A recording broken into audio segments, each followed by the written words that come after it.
Welcome to Your Extraordinary Life Chatham-Kent. I'm joined today by my co-host, Dr. Steve Barati. Steve, welcome back to the podcast, vlogcast, whatever we're going to call this. Yeah, wherever you're watching it, right? Welcome back to you guys as well. One of the things I'm excited about, and may not be exciting to anybody over 50, is that we are now on TikTok.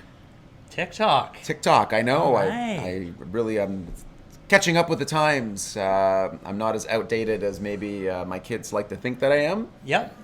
They're not on TikTok, and that's great because I'm not sure that I want them on TikTok, but people are on TikTok. And so if you're on TikTok, you can find Extraordinary Life Chiropractic, you can find the Fit Club, you can find Charlie's Cafe, you can find our personal TikTok at the Dream Life Project. Steve, you're probably on TikTok somewhere, aren't you? I'm not. But you talking about it makes me want to kind of get on there. So maybe you'll see me. I don't know. We'll follow up the next. Yeah, we'll put the episode. links actually in the show notes, guys, so you can find those. But today we're answering the question, can you help with, which is our repeated question we get from people in our community, inside our practice, inside the Fit Club and beyond.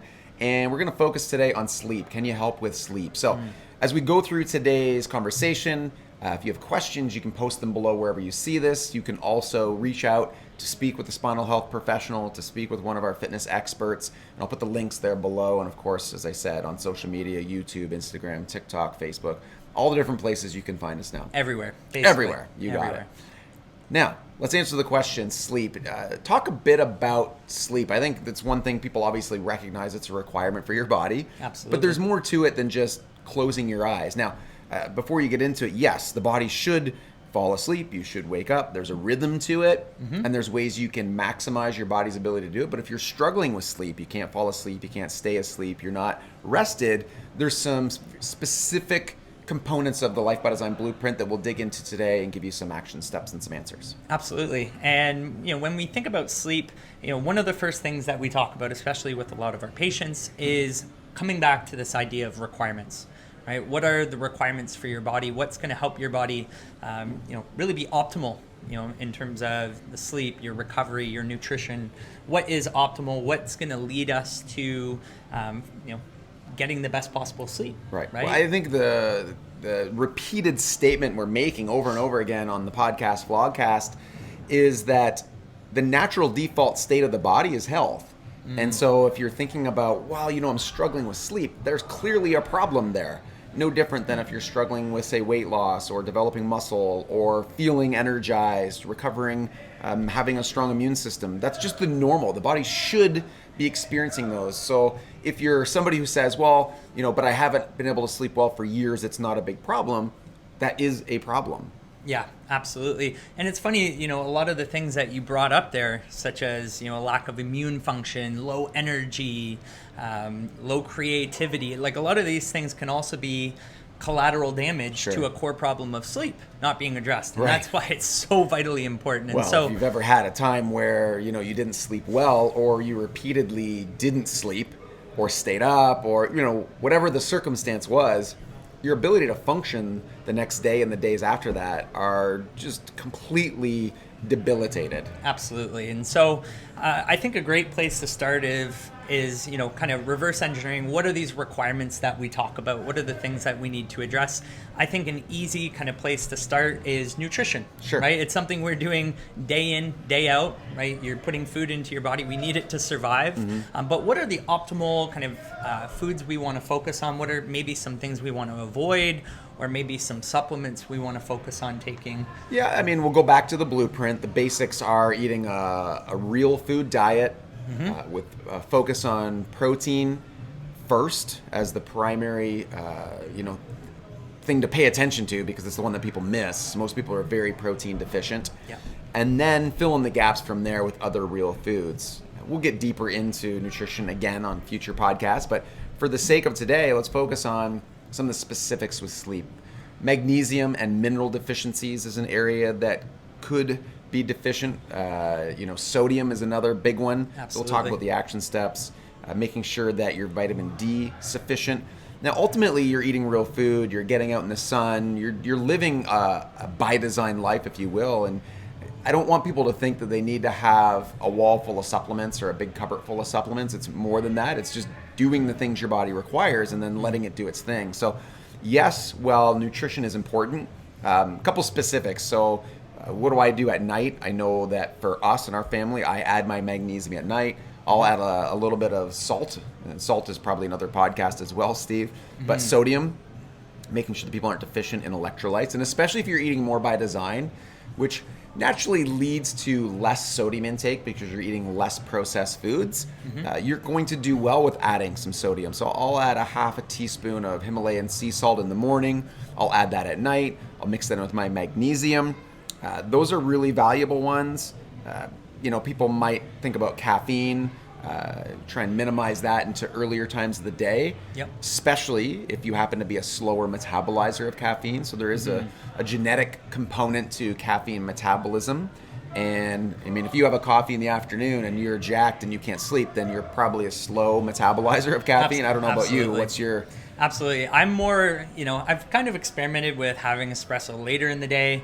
It seems as though my body doesn't react to it the same way that some people I know, they can't have caffeine after a certain time. Like I could have a coffee at 9 at night if I wanted to. I don't usually, but if you went out for dinner or something, I could have that and have no problem. Exactly. So a lot of these things, it's also kind of, taking it with a grain of salt we talked about, but also, using your body as a science experiment, really trying these things out, testing some of these protocols, figuring out what works for you. But, generally speaking, a lot of the things we're talking about, these are kind of general statements and, requirements that we can apply to the majority of the population and the majority of people. That's going to give them the kind of that optimal effect there as well. I think too, one that you can play around with is when you're consuming carbohydrate.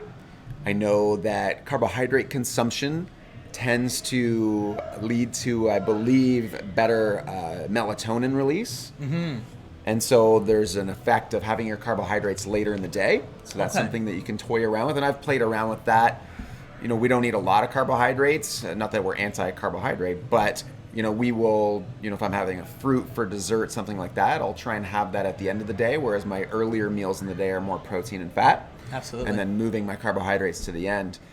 The other one to think about is your circadian rhythm. And I've been reading a lot about this, listening to different podcasts and different experts talk about it, and really trying to build it into my own lifestyle, which is getting morning light. Absolutely. That's a big one. And without getting too deep, because there's lots of podcasts that do get deep on this, but just imagine there is a set of receptors inside your brain that are tied into your eyes. And so when you get morning light, that low level radiation, basically, I believe it's the red light from the spectrum, it signals for you to start your day. It creates a whole cascade of chemicals and effects.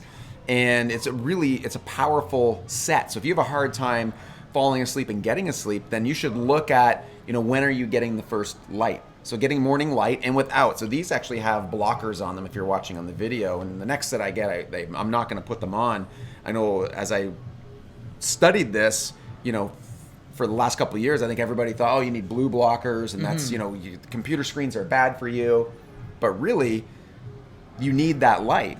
Absolutely. And that blue light in the morning. Especially, in the early part of your day. Yeah. Vitally important because, again, as you mentioned, it's kicking on that circadian rhythm. And what's going to happen is, when we think about how we, developed over time, we grew up with the sun, right? We developed with the sunlight. And, we didn't have a lot of these artificial lights inside our homes, right? We lived in caves. And so naturally what was happening was we were getting up with the sun. And so that's vitally important. And it signals you for about, I believe it's about 14 to 16 hours later is when you start to get sleepy. So if you think about that, when are you getting the morning light? And if you're getting up, first thing you can do, even if it's winter time, is get outside or at least open a window and get 5 or 10 minutes of morning light on your eyes without anything, without glasses, without windows, right? And actually getting that exposure to trigger that neural pathway to start your day, and then it'll make the 14 to 16 hours later more likely that you'll start falling into that. And then you can have some evening night light as well. Same ideas, in that early evening when the sun's going down, is getting outside, and that triggers the nighttime process as well. Yeah, it's pretty incredible, really. And I think it really ties into the melatonin production. For sure. So, if you guys want to dive into this, there's plenty of podcasts and things that, Absolutely. that you can dig into. And so some of the other strategies as well, when we think about this Life by Design blueprint, biostructural restoration works really, really well. And part of the reason for that is, the influence on our body's nervous system. Right. And when we think about the nervous system, I think about it this way. We have a gas pedal and a brake pedal. Right. And so you think about the gas pedal being the stress response inside of our bodies, and, our lifestyles naturally are just super stressful. Right. And they're just go, go, go all the time. And what's not happening is we're not being able to apply that brake pedal as readily as possible. And one of the things that we do, with the biostructural restoration process is testing. And part of what we're testing for is looking at, your body's balance between that gas pedal and that brake pedal, and making sure we're not in that kind of fight or flight mode, but we want to rather be in this state of rest and digest, which is vitally important, especially. And when we are, to tie this into what actually happens physically in terms of what a corrective chiropractor does, when you are in that stress response on a consistent basis over and over again, it creates structural changes to the tissue. It increases, as I said, the neural output. It creates tension in the body. Tension restricts mobility and movement, and long-term restriction of mobility and movement can lead to, immobilization. It can lead to degenerative type changes. So it's not an overnight process.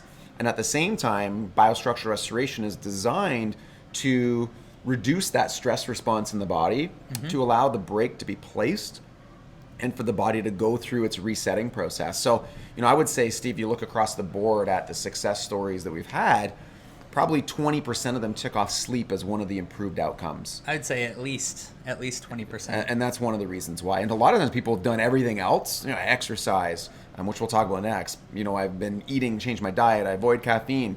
And it was only when they actually were able to reduce the stress response through biostructural care that they actually saw their sleep improve. So leads us to exercise. Let's talk about exercise, and then we'll talk about some of the specific, nighttime stuff that we do, and then we'll close it there. So exercise, long conversation, but to make it short, you need exercise. Movement's a requirement, whether it's strength training, conditioning, you just need to do them. There's really not much else to it. It helps mitigate the stress response, helps use up energy. So you're tired. If you have kids, you want to run the heck out of them throughout the day. So they're tired at night. And it's the same for us. Now, I think as adults, we don't resist sleep as much as maybe our children do. But exercise is a vital component. Now, there are some specific, call them sleep, I don't know if I call them implements, hacks, I guess. Mouth taping is one that I've played around with that I really like. Hot showers or a hot bath at night. And that might seem counterintuitive, but if you think about what happens is you elevate your body temperature prior to bed, and your body has a reciprocal drop in temperature, and then that lower temperature makes it easier for you to fall into sleep. I know people think, cold showers, cold plunges, those kind of things, those are better earlier in the day because they stimulate the sympathetic response, and that's what you want earlier in the day. But at night, you actually want hot, and then allow your body temperature to come down. You could do blue blockers at night, so you're going to do them. That would be the time to do the blue blocking glasses. Absolutely. Avoid screens, very important. A lot of people, if you're going to read, right? If you read fiction, they say fiction's actually one of the best things to read before bed because it starts to stimulate some of that creativity. You don't want to be focusing on a lot of personal development books, right? Because you just get your brain and the cogs turning in there. But another thing to add to what you were saying as well is keeping the room colder. Right, cold, dark, blackout blinds. I know another one, you can use a Faraday bag and actually put your phone inside there, or put your phone somewhere else so you're not getting the radiation or the EMF from that. Nasal expanders, that's another one that I've toyed around with. It's actually expanding the nasal cavity.